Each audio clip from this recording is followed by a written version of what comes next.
If you have been wondering what Ganjasana is or how and why some people are integrating cannabis into their yoga practice, this episode is for you. Lainey Ganja talks to us about the origin of Ganjasana, what it is, how it has helped her, and what to expect at the upcoming Ganjasana training session. For more information, visit ganjasana.com or check it out at facebook.com/Ganjasana. This podcast is meant for general informational purposes only and should not take the place of professional medical advice. And this episode is not sponsored by Ganjasana.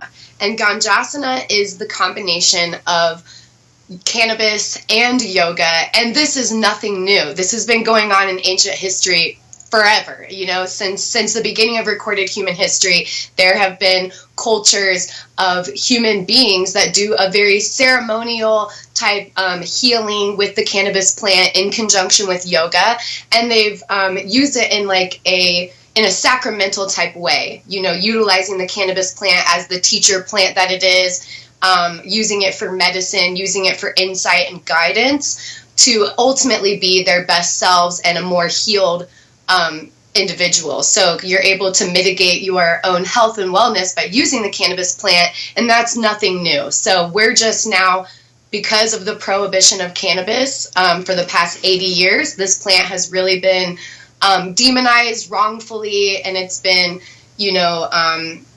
it's just been a lot of brainwashing around this plant. And so these days we're taking an ancient practice like ganja and yoga and bringing it more to light and helping people come out of the canna closet and helping to empower people to use the two in conjunction for their health and wellness. So the whole purpose is really to empower people to take control of their own health and their minds and their bodies. A lot of people are suffering anxiety and depression, and these are things that when you are doing things to take care of yourself and balance yourself out, like getting plenty of water, eating a healthy diet, a plant-rich diet, or a diet that you're mindful of the sourcing, you're naturally going to have more balance and wellness in your life. So this practice helps connect people back to the plants, helps connect people back to their food, and help connect them to the internal strength and power that we all have within us that you just have to learn how to tap into.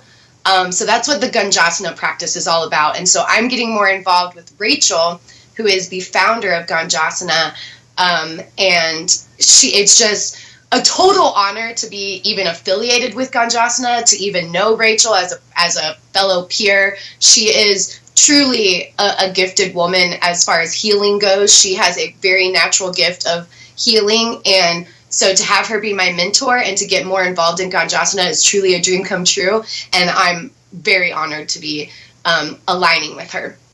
So in my own personal journey, I've had both mental and physical healing through taking Ganjasana classes. So I have seen this firsthand, what it's done for me, and witnessed it on both ends, both on an emotional level, but even on a physical level. So for instance, you might remember, because we started talking back in January of this year, I actually developed some sort of nerve pain that was driving me bonkers, that it went on for months. I actually even went to the doctor to get clarity and got zero clarity from the doctor. In fact, I was infuriated because I walked into the doctor and the first thing they said to me was, "Which pharmacy would you like to use?" And I was like, what? I was so sickened because I had no intentions of taking any sort of medication or going there to get medication, because I knew darn well that any form of medication was not going to be the solution to what was going on inside of me. So I had a very negative experience going to the doctor, and it really just reinforced what I already knew deep down inside, was that I pretty much need to just continue to connect with my body, continue to try to heal myself, continue to try to create this openness to where I can get more in tune and work through what the issue was. So sure enough, I continued to go to Rachel's classes, and I had one in particular class with her that was a huge breakthrough.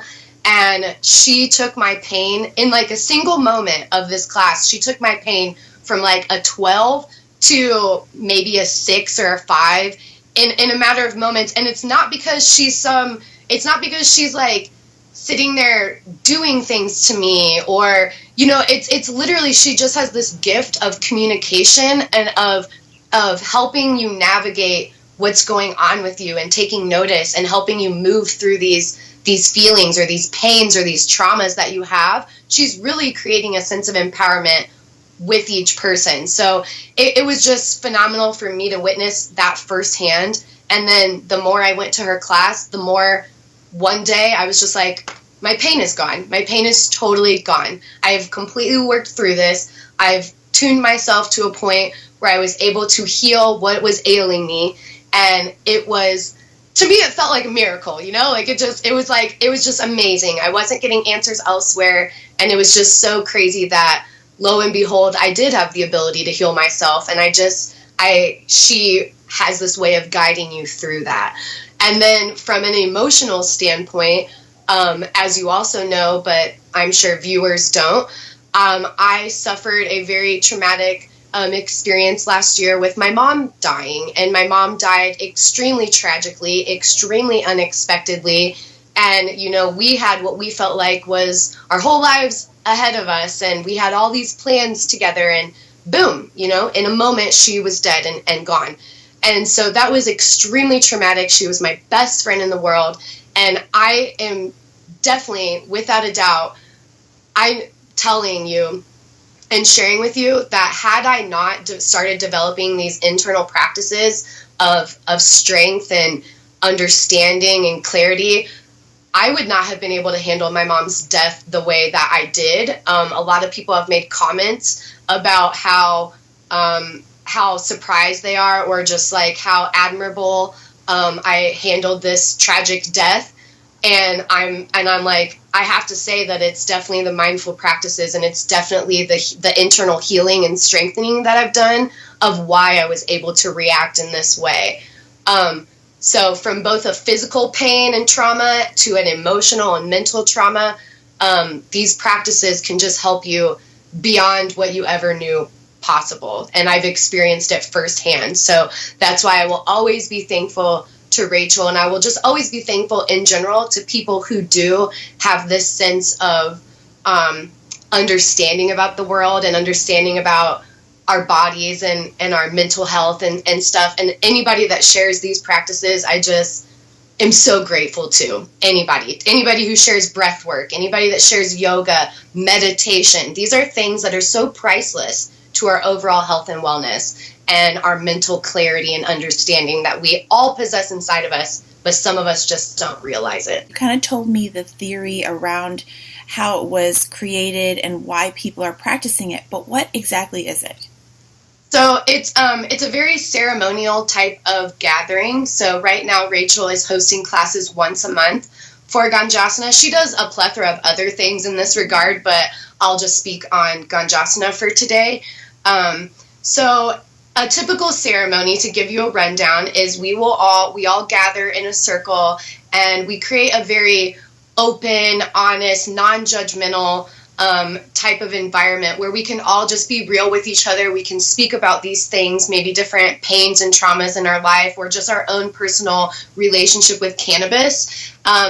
And just creating a nice open space like that so people are comfortable. And we're always doing everything in a non-judgmental way. And so even when we're practicing the yoga poses, or even when we're inhaling the plant, we're doing so without judgment to our own selves, to others. It's so important that we don't continuously criticize ourselves and continuously be so hard on ourselves. So it's important to just simply observe without judgment. So that's what we facilitate in the ceremony. And we start off by doing a lot of connection to the plant before we ever even inhale it. So it's a lot of activating our senses. So for instance, I just went to a Ganjasana ceremony last night, and I brought home a beautiful cutting of some fan leaves that Rachel had. So Rachel is a cultivator herself. She cultivates her own cannabis extremely naturally, very organically, and in a permaculture way. So it's like a closed loop system where everything's feeding into each other. There's no waste. Everything's very energy efficient. And it's very mimicking of nature. So what she does is she'll bring things like soil from her living organic soil that she's growing her plants in, or she'll bring her like worm compost and her worms in the soil, so we can interact with the soil and put our hands deep into the soil. She'll bring soil in jars or bowls. She'll bring a lot of clippings like this, and we'll literally sit and smell it. We'll touch it. We'll put it to our face. We'll put it to our ears. We'll just really connect with the plant with all of our senses and become that much more open to it, connected, allowing this sense of flow and communication with the plant, and just in a respectful and honoring way. So it really gets us back to our roots, and really connects us with the soil and the ground, because ultimately that's how we're all alive. That's how we have food. That's how this earth is able to be this earth, the soil is so important. So that's something we start off with in ceremony, is really honoring and respecting the soil and bringing to light how important it is. So for instance, last night when I was using all my senses to connect with this beautiful plant, I literally picked off a leaf and started eating it. I held it in my mouth. I was tasting it. I was connecting with it. It tastes delicious, so delicious. It actually reminded me of some really nice basil, or, it was even more delicious than kale. I wanted to make a whole salad out of it. So it just reminds you the essence of the fact that this is a herb. It's a medicinal herb, and it actually should be in our diet. We've been lacking for the last 80 years not having this in our diet. It's packed with vitamins and nutrients. It's packed with things that you would get from your other fruits and vegetables that are so necessary to vitality and optimal functioning. So that's how we start. Before we ever even consume cannabis and connect with her divine feminine energy, we first just are really observing in a non-judgmental way and in a connective way. And then that is when we will go ahead and in our circle, we will consume our first amounts of cannabis. And it's all very much personal. Nobody smokes the same amount. We all serve ourselves to fit whatever is feeling best to us and whatever is resonating with us. So if it takes one hit for you, that's perfectly fine. If you need to consume cannabis all throughout the ceremony, that's also perfectly fine. So it's open to, all variances of relationships to the plant and how you consume, So once we've consumed, actually right before we consume, we actually practice some deep breath work. So it's how we connect to our own breath and remember that we really control so much with our own breath. And so people that do suffer anxiety and depression, a lot of times it's something as basic as they're not getting enough water, or not eating enough food that is actual genuine food from the ground, or they're taking very shallow in the chest type of breaths all the time, and they're never connecting to their gut and to the really center of where we're breathing and where we're operating from. So it's really, really important to connect with your breath deeply, especially in the center. So we practice doing that, because it's very common for all of us in human nature to be breathing so shallow all the time, and not connecting deeper with our own breath. So by doing that, we're allowing movement to be flowing through our bodies in a deeper way. We're allowing this openness to really hear and receive what our body's telling us, and we're able to take back control of our racing mind, or of our racing feelings or anxious feelings. We're able to slow the mind. Remember that we can control the mind and control our own breath, which is the essence of us living. And so that's a very empowering thing. And so that's pretty much what the type of vibe and the type of thing that we're doing throughout this whole ceremony. And once we do consume the cannabis, that's when we actually go into the yoga poses. And that's when we're able to really listen to our bodies, do whatever natural organic movements our bodies are calling for us to do. And it's just a very healing, therapeutic class that anyone can take, whether you consume a lot of cannabis or whether you consume none or very little at all. I genuinely feel like this class could benefit every single human being on planet Earth. I know I personally have gotten a ridiculous amount out of this class. I've built internal strength and understanding and clarity that I didn't even know was possible. And I really attribute it to mindful practices. These mindful practices, like having a sense of awareness, being in the present moment, having an intention when you're going about your day and making decisions, and voting with your dollar. Like every time you're spending money, you are voting with your dollar, and having a sense of mindfulness and intention with that can really help you achieve a level of happiness that you might not even know exists. And it's really just all about mindfulness and having these intentions and having this sense of awareness. Because so often in society, we really focus on the past, and we're worried about the past, or we're really concerned about the future. We often forget to sit in the present moment, because that's really all we have is the present moment. So these practices can really help people develop these internal strengths and understanding, so they can navigate their own world and their own thoughts, feelings, emotions in a more productive way, in a more healing, productive way. So that way that when you notice you have a feeling, maybe I'm really angered. Well, I'm just going to notice that I'm angry. I'm going to observe that without judgment, and I'm going to learn how to mitigate this emotion in a productive way. So rather than being crippled by the anger, rather than seeing red, rather than acting out or lashing out, it teaches you this sense of control, where you can better navigate your thoughts and feelings and emotions.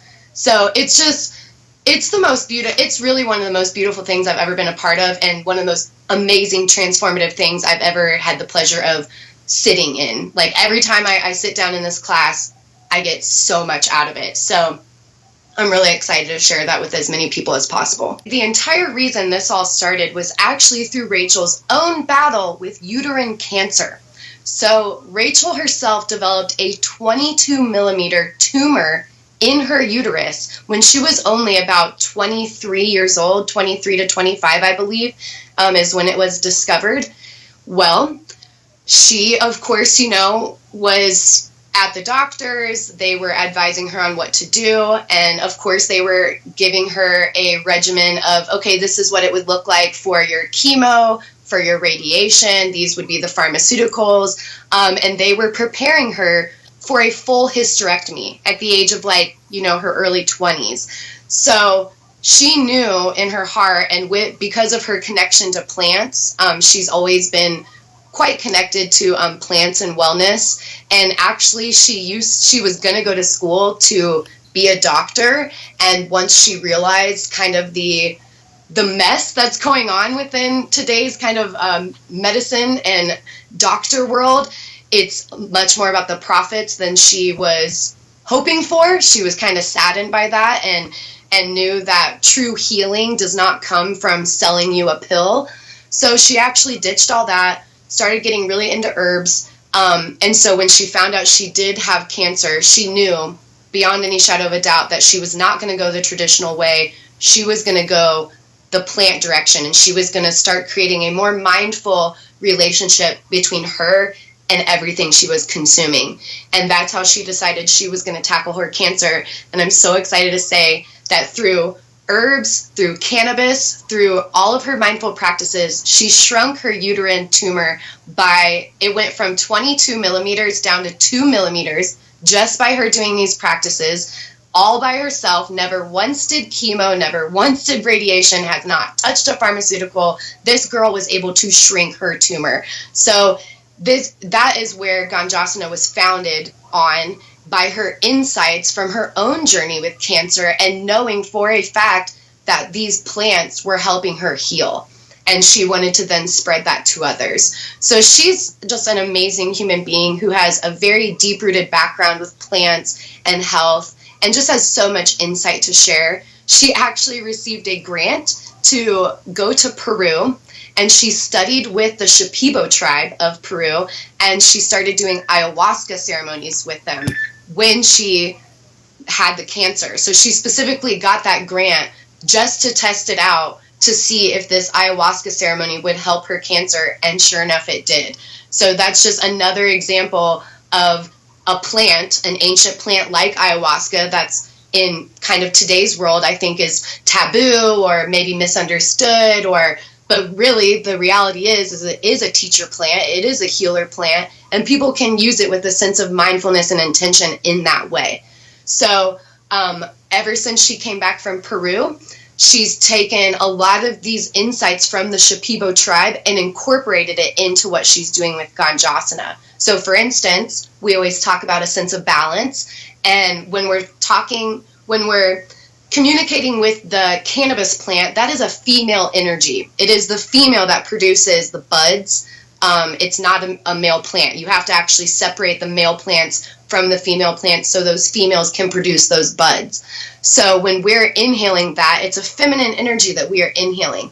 So during Ganjasana ceremonies, Rachel will actually bring in a masculine energy. That way that we are very balanced. So, and she does that in the form of a plant. So what she does is she brings one of the, it's a tobacco that I can't actually think of the exact name of the tobacco, but it is a masculine plant.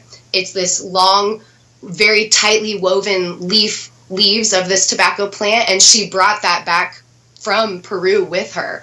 And you can actually shave the leaves off and roll joints with it. You can roll spliffs, and you can actually use that in ceremony as well if that's what's being called to you. So she does offer that, which is really nice, and it does create this nice sense of balance. So she doesn't really have a set, as far as I can tell from, I've been doing this for a little over a year, going to her classes, she doesn't really have a set time every single month that she does it. Most people are just keeping up with her on Facebook. You can look up Ganjasana on Facebook. You can look up Ganjasana on Instagram, and she's always posting about her classes and about her insights. So that's a great place to keep up with it if anyone's interested.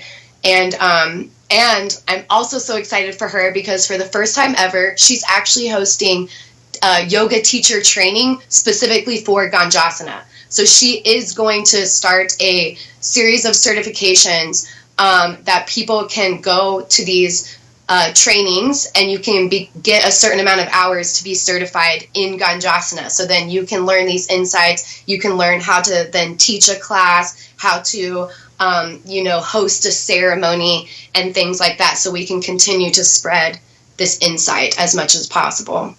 So her yoga teacher training is happening October 13th through 16th. You can find out more about it on Facebook by looking up Ganjasana, or Instagram by looking up Ganjasana. And she does have a website that I believe is just ganjasana.com. So if anybody wants to sign up for that and get your own certification and get your own insights and get some credit hours to be a yoga teacher with the focus of Ganjasana, that would be amazing.